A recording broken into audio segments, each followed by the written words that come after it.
deformidades dos dedos. Vamos pegar todos os protótipos aqui e vamos dissecar cada um deles de maneira simples por meio da anatomia. Vamos começar pelo dedo em martelo, que acontece pela flexão da interfalangiana distal. Essa lesão ela pode ser tendinosa, a lesão do tendão extensor, porção final, ou uma fratura por avulsão, daí pegando um pedaço da inserção. Essa lesão ela já foi melhor abordada aqui no curso, lá no módulo de fraturas, onde a gente explicou essa lesão aqui que o atleta teve. Olha ali, ó, essa deformidade aqui, ó, observa uma flexão da interfalangiana distal. Então, lá no módulo de fraturas tem melhor comentado sobre isso, que em resumo, aqui a gente tem essa disrupção do mecanismo extensor na porção final, que pode ser óssea, bem como tendinosa, no caso do osso. Então, tem diferentes métodos de fixação, e que inclui colocação de fios de Kirchner, por exemplo. Tem diversos métodos para colocar esses fios, e quando é ligamentar, pode eventualmente se colocar um fio também para estabilizar essa articulação em extensão e aí permitir que o tendão se regenere, bem como também pode ser colocado uma órtese em extensão para aguardar esse tendão regenerar. E nesse caso, até em atletas, trabalhadores aí, profissionais que trabalham com as mãos, costumam não gostar muito, mas pode ser feito também ao invés da cirurgia. E de complicações, destaca aqui que muitas vezes o paciente ele queixa que fica um lag, um extensor lag, então ele não estende completamente, e menos de 10 graus é comum e não costuma dar prejuízo funcional, mas é importante explicar que pode acontecer, bem como uma outra deformidade aqui, que é essa deformidade em pescoço de cisne. Se não tratada, essa lesão aqui na banda extensora final aqui, central, olha o que acontece. Vai acontecer essa deformidade consequente aqui, que eu já vou explicar para vocês, porque o mecanismo extensor ele é composto dessa maneira aqui, ó. A gente tem essas duas bandas laterais, uma em cada lado, e aí elas vão se unir para formar essa banda final aqui. E aí quando tem essa disrupção aqui, quando tem essa disrupção disso aqui, ó, isso aqui vai parar de agir, e a força toda que vinha aqui dos extensores, bem como do mecanismo do capuz extensor, que tem a inserção dos lumbricais, principalmente, que fazem a extensão da interfalangiana proximal, isso aqui tudo vai se concentrar nessa banda aqui. Então aí vai ter uma hiperextensão dessa articulação interfalangiana proximal, bem como as forças que vão continuar agindo em flexão na interfalangiana distal. Então a gente vai ter uma hiperextensão dessa interfalangiana aqui proximal e uma flexão da interfalangiana distal. Isso aqui tem uma série de eventos, está associado também com a lacidão dessa placa volar ao longo do tempo, e também com doenças reumatológicas, como a artrite reumatoide, podem causar isso, além desse dedo em martelo aqui. Mas no caso do dedo em martelo, então tu rompe aqui, isso aqui tudo perde a força, e a força se concentra aqui, e aí isso aqui vai fazer uma hiperextensão da interfalangiana proximal. Olha ali, ó. E tem diversas causas, além do dedo em martelo, como a gente pode ver a própria ruptura do flexor superficial dos dedos, uma vez que ele está inserido na base da falange média, e ele faz a flexão da falange média. Então, se tu tem algo que não vai estar fazendo a flexão da falange média, tu tem mais forças de hiperextensão, que é a deformidade principal dessa patologia aqui, é uma hiperextensão da interfalangiana proximal. Aqui e outra coisa que pode aqui, ó, a artrite reumatoide, como eu mencionei, pode estar relacionado, e algumas outras patologias daquele mecanismo intrínseco. Esse é o dedo em pescoço de cisne, ou swan neck, que a gente está vendo no raio-x, que dá para ver muito bem essa clássica deformidade aqui. Agora, avançando, existe uma outra, que aí, nesse caso, ao invés de fazer uma hiperextensão da interfalangiana proximal, acontece uma hiperflexão. E aí quem lesiona é justamente essa banda aqui central que faz a extensão da interfalangiana proximal. Aí quando tem essa lesão aqui, por exemplo, tu perde a força em extensão e aí nesse caso tu vai ter a concentração das forças na parte distal. Aí a gente pode ter uma hiperextensão da interfalangiana distal, mas a deformidade, o principal é isso aqui, ó. A interfalangiana proximal que fica em flexão daí. E olha aqui, ó, isso acontece justamente em lesões nessa zona aqui onde está inserindo essa porção aqui da banda central na base da falange média, na parte dorsal dela ali. E aí a gente tem, então, aqui a lesão, que são as zonas extensoras, olha, tem diversas, e essa lesão é na zona 3, onde está justamente essa banda central, e aí gera deformidade do dedo em botoeira. Olha ali, ó, zona 3, slide do professor Nabil Ibrahim. Lembrando que essa patologia ela também tem associações anatômicas mais aprofundadas que não tem como a gente entrar aqui numa aula generalista, que envolve esses ligamentos transverso retinacular e ligamento retinacular oblíquo de Landsmeer também. Existe toda uma progressão que vai resultar, em última instância, aqui resumindo, em dedo, em botoeira, como a gente está vendo aqui em cima. Lembrando que essa patologia, além da ruptura simples de um tendão, ela pode estar associada com outras coisas, como fraturas da base da falange média, que estão abordadas lá no módulo de fraturas de membro superior. Foi o caso que aconteceu com o francês Karim Benzema, até. Está lá comentado esse caso, que recebeu aqui a bola de ouro há pouco e estava ainda com essa deformidade. Uma história longa de lesões que teve início com isso aqui, ó, uma fratura de base de falange média, provavelmente. Então, não é só o tendão e pode ter outras causas, como uma causa de fratura que, em última instância, vai levar essa deformidade aqui quando ocorre um erro de reconhecer e tratar corretamente a condição. Então, olhem lá no módulo de fraturas para se aprofundar mais sobre isso.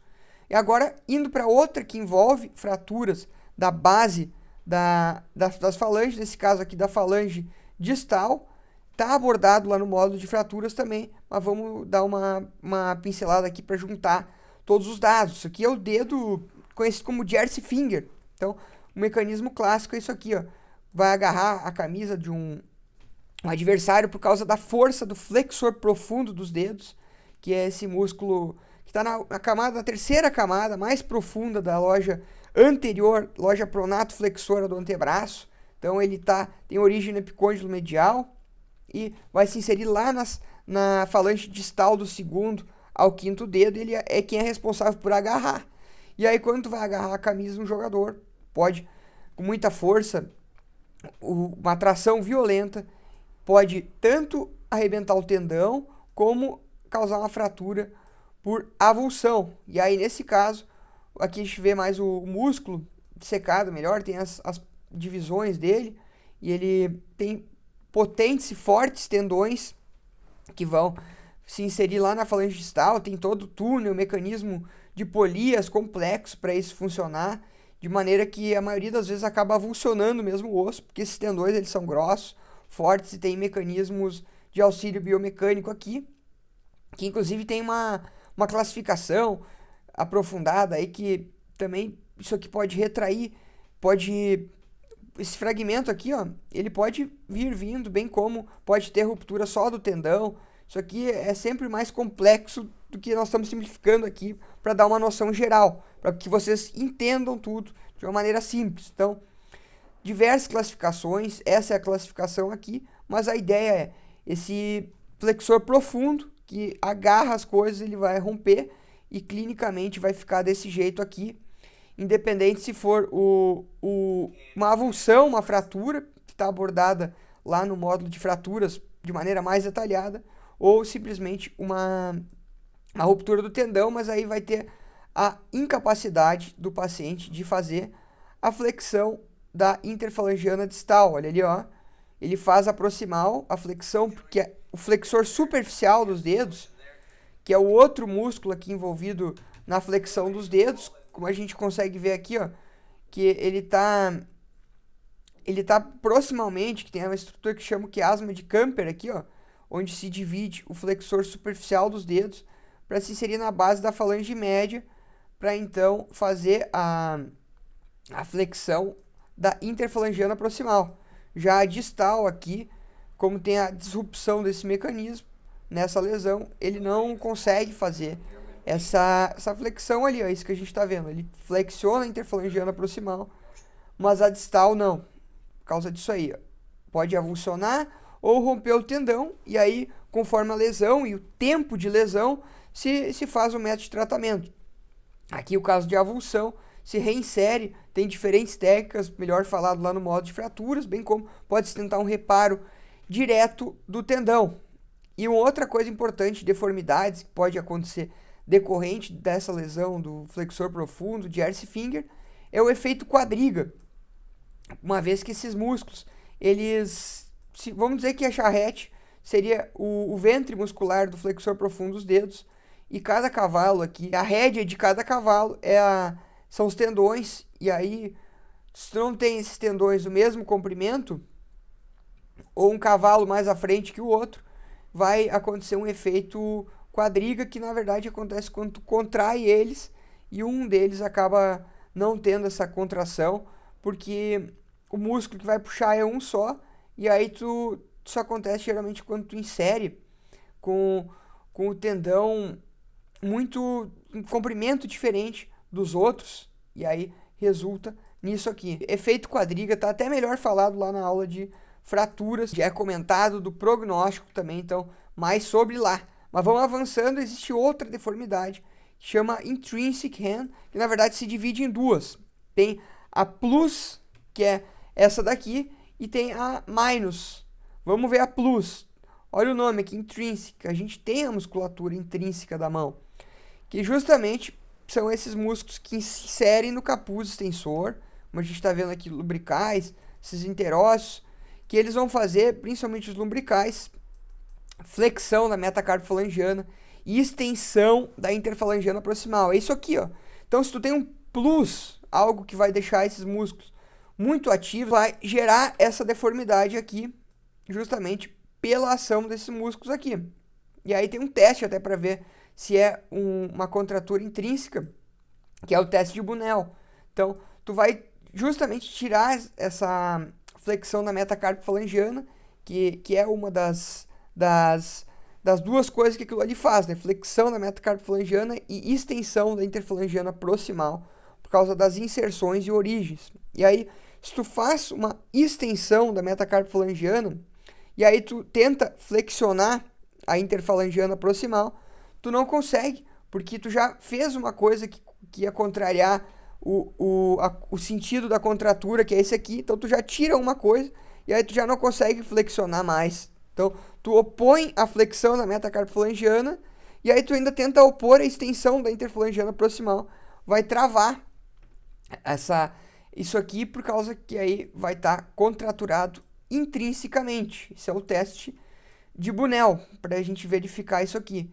E aí tem a minus. No caso da minus, vai ser tudo ao contrário da intrinsic plus. Então, extensão da metacarpofalangiana e flexão da interfalangiana proximal. Isso aí vai estar relacionado, por exemplo, com lesões nervosas, que esse território da mão, a maioria é ulnar, bem como tem contribuição ali no primeiro e segundo lumbrical, também do nervo mediano. Então, uma lesão nervosa, isso aqui tem o nome de mão em garra. Aí, lesão de nervo, tu vai incapacitar, entre diferentes causas, que esses músculos façam a ação dele, e aí tu vai ter a oposição justamente pelos músculos extrínsecos e que estão fora da mão ali. E aí vai gerar intrinsic minus. E uma outra deformidade é a lumbrical plus, que é isso aqui, ó. Justamente um plus do lumbrical, que a gente já vai entender, mas vamos ver clinicamente como é que aparece antes. Olha ali, ó. Olha que loucura isso aqui, ó. Tu faz uma flexão dos dedos, mas tu tem uma extensão paradoxal da interfalangiana proximal. Olha, só que passivamente tu consegue fechar, mas ativamente ele não consegue flexionar a interfalangiana proximal. Vamos entender isso aqui de uma maneira simples. É isso aqui, ó. Ó, tá vendo que tem um dedo amputado? Até qualquer coisa que causa uma disrupção do flexor profundo dos dedos, distal à inserção do músculo lumbrical, que aqui é um deles, ó. Os lumbricais, olha só que loucura, eles têm origem no flexor profundo dos dedos, no tendão do flexor profundo dos dedos, e vão se inserir no capuz extensor para fazer justamente a extensão da interfalangiana proximal. E aí, se tu tem uma ruptura do flexor profundo distal a esse capuz aqui, tu vai contrair o lumbrical quando tu faz a força do flexor profundo de agarrar. Então, toda a força dessa divisão do flexor profundo que ia aqui para falange distal, para fazer a flexão, tu rompe isso aqui. Seja uma amputação, seja uma ruptura tendinosa, seja fratura por avulsão, ou algo que cause isso aqui. E aí a força vai vir para cá, para o lumbrical, porque ele tem origem nesse tendão no flexor profundo. E aí vai fazer a força de extensão da interfalangiana proximal com a contração de agarrar. E aí isso acontece em um dedo só, né? Porque esse músculo, o flexor profundo, ele tem um ventre só, lá na terceira camada profunda do antebraço anterior. E aí tu contrai aquilo ali para apertar todos os dedos, para agarrar. Só que um desses ventres, ele tá contraindo, só que lá distalmente o tendão tá rompido, por exemplo. E aí a força só de um deles não vai flexionar, enfim, vai resumir em extensão paradoxal da interfalangiana proximal aqui. É isso que a gente está vendo no dedo amputado aqui. Isso leva o nome de lumbrical plus, porque o lumbrical ele tem um plus, ele é potencializado pela força do flexor profundo que não está indo aqui para falange distal para fazer a flexão. E aí acontece isso aqui que a gente está vendo no vídeo. Ó, vamos ver de novo, presta atenção. Vai fazer a flexão, ativa e não consegue, mas passiva sim, porque aí não tem nenhum bloqueio ali, não é uma contratura propriamente dita que está limitando de encurtar. É uma ruptura, na verdade, que impede que a força chegue aqui e ela chega para fazer a extensão da interfalangiana proximal antes disso. Olha aqui, ó. Causa tudo que problema aqui distal, a inserção do lumbrical no capuz extensor do tendão do flexor profundo dos dedos. É isso aqui que está dizendo, ó, amputação, até mesmo um problema do...